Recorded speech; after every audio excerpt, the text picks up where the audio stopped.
ರಾಷ್ಟ್ರೀಯ ವಯೋಶ್ರೀ ಯೋಜನೆಯಡಿ ಚಿತ್ರದುರ್ಗದ ಎಸ್ಎಸ್ಕೆಎಸ್ ಸಮುದಾಯ ಭವನದಲ್ಲಿ ನಿನ್ನೆ ಹಿರಿಯ ನಾಗರಿಕರಿಗೆ ಉಚಿತ ಸಾಧನ ಸಲಕರಣೆಗಳನ್ನು ಸಂಸದ ಗೋವಿಂದ ಕಾರಜೋಳ ವಿತರಿಸಿದರು.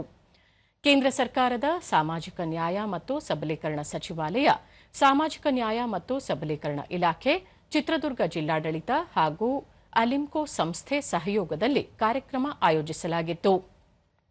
ಕಾರ್ಯಕ್ರಮದಲ್ಲಿ ನಗರಾಭಿವೃದ್ಧಿ ಪ್ರಾಧಿಕಾರದ ಅಧ್ಯಕ್ಷ ಎಂಕೆ ತಾಜ್ಪೀರ್, ಜಿಲ್ಲಾ ಗ್ಯಾರಂಟಿ ಯೋಜನೆಗಳ ಅನುಷ್ಠಾನ ಪ್ರಾಧಿಕಾರದ ಅಧ್ಯಕ್ಷ ಆರ್ ಶಿವಣ್ಣ, ಉಪವಿಭಾಗಾಧಿಕಾರಿ ಡಾ ಕೆಜೆ ಕಾಂತರಾಜ್, ಜಿಲ್ಲಾ ಅಂಗವಿಕಲರ ಕಲ್ಯಾಣಾಧಿಕಾರಿ ಜೆ ವೈಶಾಲಿ, ಅಲಿಂಕೋ ನೋಡಲ್ ಅಧಿಕಾರಿ ಎಲ್ ಸರ್ಕಾರ್ ಸೇರಿದಂತೆ ಮತ್ತಿತರರು ಉಪಸ್ಥಿತರಿದ್ದರು.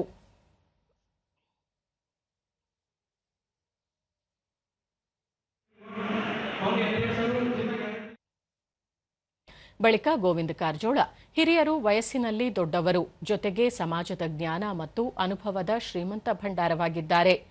ದೇಶದ ಹಿರಿಯ ನಾಗರಿಕರನ್ನು ದೇವರಿಗೆ ಸಮಾನವಾಗಿ ಕಾಣುವುದು ನಮ್ಮ ಸಂಸ್ಕೃತಿಯಾಗಿದೆ. ವಯೋಸಹಜ ದೌರ್ಬಲ್ಯಗಳಿಂದ ಬಳಲುತ್ತಿರುವ ಹಿರಿಯ ನಾಗರಿಕರಿಗೆ ನೆರವಾಗುವುದು ಸರ್ಕಾರದ ಪ್ರಮುಖ ಆದ್ಯತೆ ಎಂದು ತಿಳಿಸಿದರು.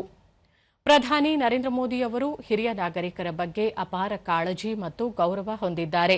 ಹಿರಿಯ ನಾಗರಿಕರ ನೆರವಿಗಾಗಿ ರಾಷ್ಟ್ರೀಯ ವಯೋಶ್ರೀ ಯೋಜನೆಯನ್ನು ದೇಶಾದ್ಯಂತ ಜಾರಿಗೆ ತರಲಾಗಿದೆ. ಈ ಮೂಲಕ ಹಿರಿಯ ಫಲಾನುಭವಿಗಳಿಗೆ ಸಾಧನ ಸಲಕರಣೆಗಳನ್ನು ವಿತರಿಸಲಾಗುತ್ತಿದೆ ಎಂದು ಹೇಳಿದರು. ಹಿರಿಯ ನಾಗರಿಕರ ನೆರವಿಗೆ ಎಲ್ಡರ್ ಲೈನ್ ಸಹಾಯವಾಣಿ 1456 ಸ್ಥಾಪಿಸಲಾಗಿದ್ದು, ಈ ಮೂಲಕ ಆರೋಗ್ಯ ಸೇವೆಗಳ ಆಪ್ತ ಸಮಾಲೋಚನೆ, ಕಾನೂನು ಸಲಹೆ ಹಾಗೂ ವೃದ್ಧಾಶ್ರಮಗಳ ಮಾಹಿತಿ ಪಡೆಯಬಹುದಾಗಿದೆ ಎಂದು ಸಂಸದ ಗೋವಿಂದ ಕಾರಜೋಳ ತಿಳಿಸಿದರು.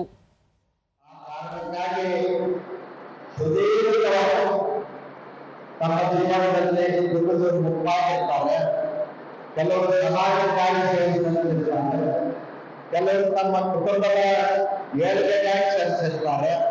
ಅವರೆಲ್ಲರೂ ಕೂಡ ಇವತ್ತು ನಮ್ಮ ಸರ್ಕಾರ ಗೌರವಿಸ್ತಕ್ಕಂಥದ್ದು, ಅವರಿಗೆ ನೆರವು ನೀಡತಕ್ಕಂಥದ್ದು ನರೇಂದ್ರ ಮೋದಿ ಚಿತ್ರದುರ್ಗದ ಸಂಸತ್ ಪ್ರತಿನಿಧಿಯಾಗಿ ಈ ಕರ್ತವ್ಯವನ್ನು ನಾನು